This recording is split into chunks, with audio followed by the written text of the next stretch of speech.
Pour University, ce domaine d'expertise comprend la soutenabilité environnementale, la gouvernance et la post-croissance à travers une approche d'économie politique, en particulier à l'Afrique subsaharienne. Et donc, nous sommes ici dans un deuxième festin majeur sur des questions qui nous intéressent. Madame, vous avez la parole 9 secondes. Merci. Je suis une économiste pure souche de formation, mais ce que je fais surtout, c'est de l'économie politique. J'essaie beaucoup de comprendre comment est-ce qu'on peut repenser les politiques économiques face au changement climatique. Ce dont je vais parler aujourd'hui, certains vont le reconnaître. Je vais aussi essayer de me donner le défi de résumer en 15 minutes le cours que j'ai donné au L3 la semaine dernière, donc on va voir comment ça va se passer. Mais ma présentation, elle va prendre une vue un peu plus d'ensemble sur ce thème. Ma présentation, elle va tourner autour du fait que nous devons changer de boussole quand nous parlons de développement durable.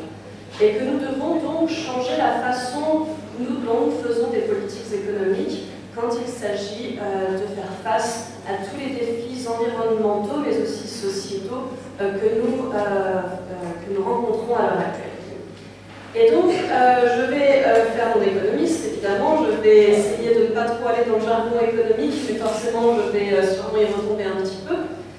Mais le problème, c'est que quand nous parlons de développement et de développement durable, jusque-là, notre boussole, ça a été principalement le PIB pour les économistes. Le problème, c'est qu'on se rend compte, depuis quand même quelques temps, que cela ne marche plus de se concentrer uniquement sur cette boussole. Il a été démontré et largement reconnu que les modèles de croissance économique traditionnels que nous avons tous eus jusque-là dans le monde ne sont pas du tout durables économiquement et socialement. Les taux de croissance à l'échelle mondiale, ils s'accompagnent d'une exploitation aussi croissante de la main-d'œuvre dans un sens, mais aussi des ressources naturelles. Au fur et à mesure qu'on voit le PIB mondial augmenter, on voit aussi évidemment une augmentation des émissions de CO2, mais surtout une augmentation de notre empreinte matérielle. Nous mettons une pression énorme sur les ressources naturelles de cette planète pour augmenter ce PIB. Et un des problèmes fondamentaux dans la discipline économique, avec cette focalisation sur le PIB comme mesure ultime du progrès, c'est que fondamentalement, ce PIB, ce n'est qu'une mesure du revenu. Ce n'est qu'une mesure de l'argent qu'on va gagner en une année dans un pays grâce aux biens et services que nous avons produits. Le problème, quand on parle de développement durable, ce qui compte vraiment, ce n'est pas tant cet argent qui est généré tous les ans. Ce qui compte, ce sont les choses tangibles que l'on fait.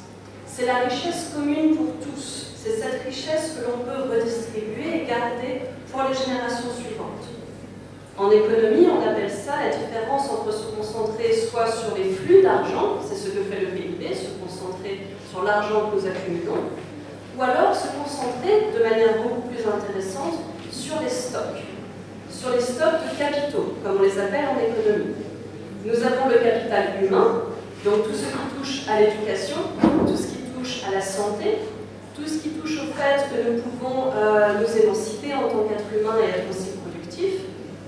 Nous avons le capital naturel, donc toutes les ressources naturelles de cette planète. Et nous avons le capital produit, ou le capital physique. Donc les machines, les infrastructures, les transports, tout ce que nous pouvons vraiment produire pour aider aussi les humains et la planète. Et ce qui compte, quand on parle de développement durable, ce sont vraiment ces stocks de capitaux, parce que c'est cela qui peut être transmis aux générations suivantes. C'est cela que l'on peut conserver pour retransmettre aussi aux générations suivantes qui doivent avoir les mêmes droits que nous, qui peuvent également vivre sur cette planète et s'émanciper sur cette planète. Donc le problème avec ce focus sur le PIB comme mesure ultime du progrès, c'est qu'il est très limité pour comprendre ce qui se passe avec ces stocks. L'épuisement des ressources naturelles, par exemple, il peut être très bénéfique au PIB parce que cela va générer du revenu sur le court terme. Cela va permettre de générer beaucoup d'argent sur le court terme, d'exploiter les ressources naturelles. Le problème, c'est que cela ne prend pas en compte la perte du stock de capital naturel pour les générations futures. On décime la nature, le problème c'est que cette nature ne peut pas se régénérer indéfiniment. Et donc on décime des stocks de capital naturel pour les générations suivantes, aux dépens des générations suivantes, pour générer de l'argent maintenant. On ne prend pas aussi en compte les dégâts causés en termes de santé, par exemple aux populations locales, du fait de la pollution. L'extraction minière, par exemple, va rejeter beaucoup de produits dans la nature, et ça va aussi causer des problèmes en termes de santé. Et cela va donc aussi, encore une fois, avoir un impact sur le stock de capital humain. Ça va avoir un impact sur la santé des populations maintenant et dans le futur. Et ça, juste en se concentrant sur le PIB, on ne peut pas vraiment voir des effets de cela. Et c'est pourquoi nous avons de plus en plus à l'heure actuelle de personnes et d'organisations qui travaillent sur cette idée d'aller au-delà de la croissance traditionnelle et qui essaient de se concentrer sur des mesures alternatives pour le progrès et pour mesurer le bien-être pour les générations actuelles et les générations futures. Toujours penser évidemment aux générations futures et ce que nous allons leur léguer. Et donc ces idées, elles se développent de plus en plus dans le monde académique, mais aussi dans l'élaboration des politiques publiques dans divers endroits de la planète. Et donc l'idée, c'est vraiment de changer l'objectif quand on pense au développement durable et de penser à changer la manière dont l'ensemble du système économique est vraiment organisé, en se concentrant beaucoup plus sur une croissance dédiée au bien-être et non une croissance dédiée seulement à la génération de revenus. Et une façon de voir cela, beaucoup de gens savent que c'est déjà une de mes spécialités dont je parle énormément, c'est cette économie qui s'est développée, qu'on appelle l'économie du donut ou l'économie du penny. Alors, il n'y a pas la diapo, mais je vais pouvoir vous l'expliquer un peu. On appelle cela l'économie du donut à cause littéralement de la forme du donut américain. Ah super, attendez, passez les slides et on va pouvoir vous le montrer. Allez-y, passez. Penny, qui a été mise en place, développée il y a quelques années maintenant, pour essayer encore une fois d'établir une boussole différente quand il s'agit de faire des choix. Et à l'intérieur, c'est en fait le fondement social de nos sociétés. Ça comprend tous les objectifs de bien-être qu'un pays doit essayer de respecter pour ses citoyens. Tous les droits fondamentaux, tels que l'accès à l'éducation, l'accès à l'eau par exemple, l'accès à la sécurité alimentaire, l'accès à la participation aussi aux prises de décision. Donc tous les objectifs vraiment de bien-être qu'un gouvernement veut essayer d'améliorer pour ses populations.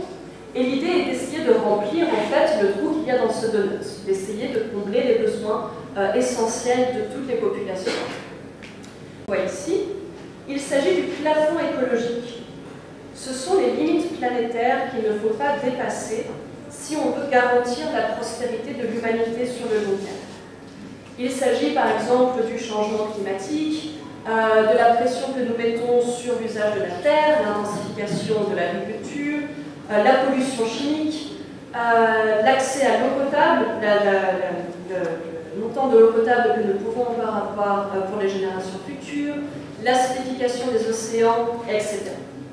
Et l'idée est que nous ne devons absolument pas dépasser ces limites planétaires, parce que sinon c'est là que nous assistons à des changements irréversibles et à l'intensification des changements climatiques qui ne permettront pas aux générations futures de pouvoir mener une bonne vie égalitaire. Et donc l'aspect central est que ici, l'activité économique globale, mais aussi on peut délimiter ça par pays et ensuite par région, devrait permettre de rencontrer les besoins de tous, donc de remplir l'intérieur de ce donut, mais dans la limite des moyens de la planète. Donc de ne pas dépasser les limites planétaires. Je vais vous donner un exemple avec la diapo suivante, qui est l'exemple de l'Argentine dans ce cas-là. Alors, avec les données disponibles, on peut en fait générer des données pour l'ensemble des pays de la planète avec ce que nous pouvons avoir en termes de données. L'Argentine, par exemple, elle remplissait quasiment l'ensemble de l'intérieur du donut, c'est-à-dire que les objectifs de bien-être étaient quasiment remplis pour l'ensemble de la population. Le problème, c'est que dans l'autre sens, on peut voir qu'elle dépasse déjà certaines limites planétaires. Beaucoup trop d'émissions de CO2, et surtout en Argentine, c'est l'agriculture et l'élevage intensif qui mettent beaucoup de pression sur la qualité de la terre. Et le problème, c'est cela. Il s'agit en fait d'essayer de trouver ces compromis entre d'un côté les objectifs sociaux, d'un autre les objectifs économiques et encore d'un autre les objectifs environnementaux quand on parle de développement durable. Il s'agit vraiment d'essayer de faire en sorte qu'on puisse répondre aux besoins de tous les citoyens d'un pays, sans mettre trop de pression sur les limites planétaires de la planète. Et donc il y a cette idée, sur la diapo suivante s'il vous plaît, qu'à l'heure actuelle, au final, nous sommes, face au changement climatique et aux changements environnementaux, nous sommes tous des pays en développement, y compris les pays du Nord, qui doivent repenser fondamentalement aussi leurs modèles économiques. C'est-à-dire qu'à l'heure actuelle, aucun pays sur la planète ne subvient aux besoins de sa population sans déplacer déjà les limites planétaires. Et évidemment, ceux qui mettent le plus de pression sur la planète, ce sont les pays qu'on peut voir dans le cadran en haut à droite. Ici, ce sont les pays les plus riches de la planète, qui évidemment répondent aux besoins sociaux, mais qui depuis longtemps déjà dépassent largement les limites planétaires et donc mettent une pression incroyable sur l'environnement. D'un autre côté, nous avons les pays dans le cadran en bas à droite, les pays émergents, la Chine, l'Inde, mais aussi d'autres pays, qui eux-mêmes dépassent déjà les limites planétaires, mais sans pour autant répondre aux besoins de leur population. Et nous avons enfin les pays du cadran en bas à gauche, qui sont les pays qui pour l'instant ne dépassent toujours pas les limites planétaires, mais qui aussi ne peuvent répondre aux besoins essentiels de leur population. Et l'idée, c'est que maintenant, le cadran qui est en haut à gauche, c'est-à-dire ce cadran qui va permettre de répondre aux besoins essentiels des populations sans dépasser les limites planétaires. Et prenons un exemple avec l'agriculture. Jusque-là, quand on se concentrait notamment sur le PIB, comme mesure ultime du progrès, on se concentrait principalement, par exemple, sur la monoculture, dans beaucoup d'endroits de la planète. La monoculture, elle est destinée à l'exportation, principalement, et elle implique un processus très intensif dans tous les sens du terme. Un processus intensif en termes de travail, de produits chimiques, de technologie et de capital financier. Pendant ce temps, en se concentrant de cette manière sur la monoculture, l'environnement est complètement négligé, au motif que si on se soucie de l'environnement, ça n'a aucun rapport avec les hauts rendements à court terme qu'on essaie de générer. Ces hauts rendements à court terme et à faible risque pour tous les actionnaires de l'agro-industrie. Donc encore une fois, se concentrer sur la génération de revenus, d'argent à court terme. Si l'on prend le problème différemment et qu'on se concentre sur les notions d'agroécologie et de souveraineté alimentaire, il faut se rendre compte que les apports de l'environnement et les apports aussi des travailleurs n'ont pas seulement une utilité instrumentale dans la production agricole, bien au contraire. Ils constituent des éléments qui sont essentiels de la production agricole et qui doivent être protégés par des régulations bien différentes comparées à ce que nous faisions avant, qui ne vont pas s'intéresser uniquement à la production globale et au retour sur investissement, mais qui vont s'intéresser sur la pérennité de cette production agricole en termes de stock de capital naturel, encore une fois, mais aussi en termes de stock de capital humain. Et c'est donc un peu l'idée, et cela implique aussi une manière, encore une fois, radicalement différente de prendre des décisions qui devraient aussi beaucoup plus impliquer les citoyens et les parties prenantes dans les échanges pour essayer de prendre des décisions donc radicalement différentes. Il faut donc repenser les processus politiques aussi de cette manière et essayer d'augmenter la légitimité des décisions politiques, mais aussi par là en incluant beaucoup plus de voix, beaucoup plus de savoir des diverses communautés, des diverses parties prenantes pour mener des politiques qui seraient plus éclairées. Jusque-là, quand on parle de politique climatique, beaucoup de savoir est généré, on le sait, dans l'hémisphère nord de cette planète, au dépend au final du savoir extraordinaire qui existe dans beaucoup d'endroits du monde, que ce soit dans le monde académique, mais aussi non académique.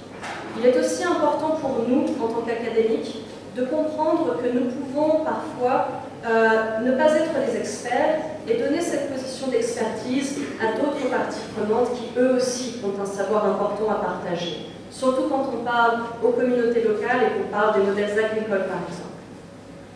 Alors, cette vision, ces politiques différentes, Elles émergent seulement. Pour l'instant, nous expérimentons beaucoup en économie pour essayer de faire les choses différemment. Et certains endroits de la planète commencent à essayer de mettre en place des politiques différentes.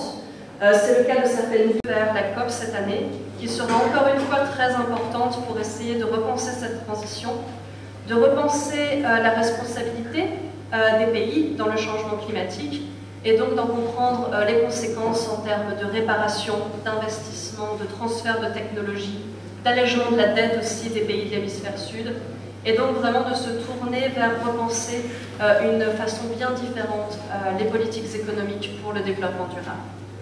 Je vous remercie. C'est vécu dans le milieu de ceux qui étudient la question climatique et les questions des fonds climatiques deviennent en fait. Parfois on vous dit qu'il faut être climatologue et climatologue peut avoir un doctorat en climat, c'est quand même un problème.